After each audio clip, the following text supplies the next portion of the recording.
In those days there was no king of Israel. In those days the tribe of the Danites was seeking an inheritance for themselves to live in, for until that day an inheritance had not been allotted to them as a possession among the tribes of Israel.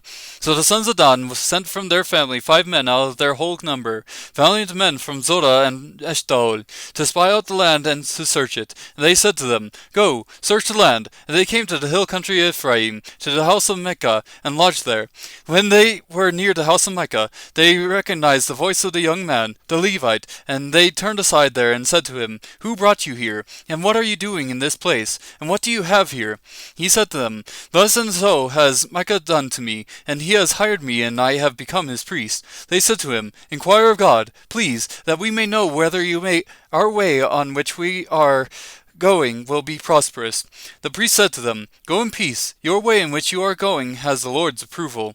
Then the 5 men departed and came to Laish, and saw the people who were in it living in security, after the manner of the Sidonians, quiet and secure, for there was no ruler humiliated them for anything in the land, and they were far from the Sidonians, and had no dealings with anyone. When they came back to their brothers at Zorah and Ashtol, their brothers said to them, What do you report? They said, Arise, and let us go up against them, for we have seen the land, and behold, it is very good. And will you sit still, and do not delay to enter, to possess the land. When you enter, you will come to a secure people with a spacious land, for God has given it into your hand, a place where there is no lack of anything that is on the earth. Then from the family of the Danites, from Zorah and from Eshtaol, 600 men armed with weapons of war set out. They went up and camped at Kiriath Jearim in Judah. Therefore they call the place Mahaneh Dan to this day.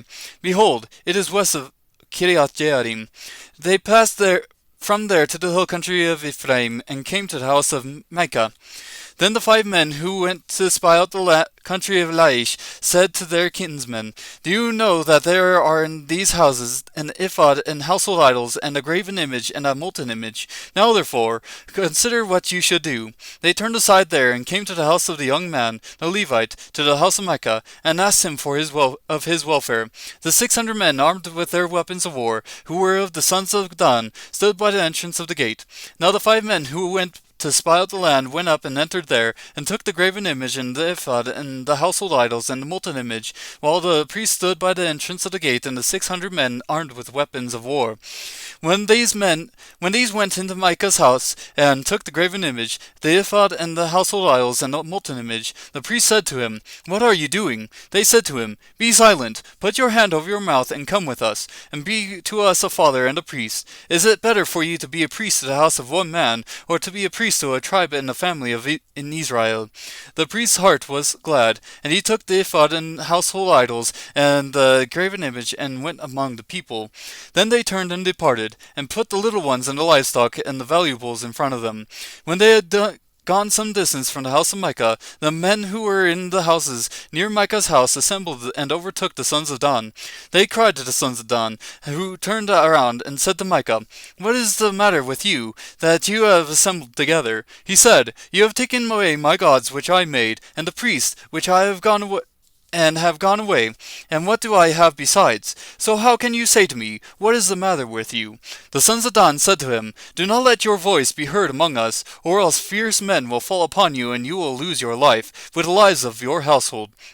So the sons of Dan went on their way, and when Micah saw that they were too strong for him, he turned and went back to his house. Then they took what Micah had made, and the priests who had belonged to him, and came to Laish, and to a people quiet and secure, and struck them with the edge of the sword, and they burned the city with fire. And there was no one to deliver them, because it was far from Sidon, and they had no dealings with anyone. And it was in the valley which is near Beth Rehob, and they rebuilt the city and lived in it. They called the name of the city Dan, after the name Dan of their father who was born in Israel. However, the name of the city formerly was Laish. The sons of Dan set up for themselves the graven image, and Jonathan, the son of Gershom, the son of Manasseh, he and his sons were priests of the tribe of the Danites until the day of the captivity of the land. So they set up for themselves Micah's graven image which he had made, all the time that the house of God was at Shiloh.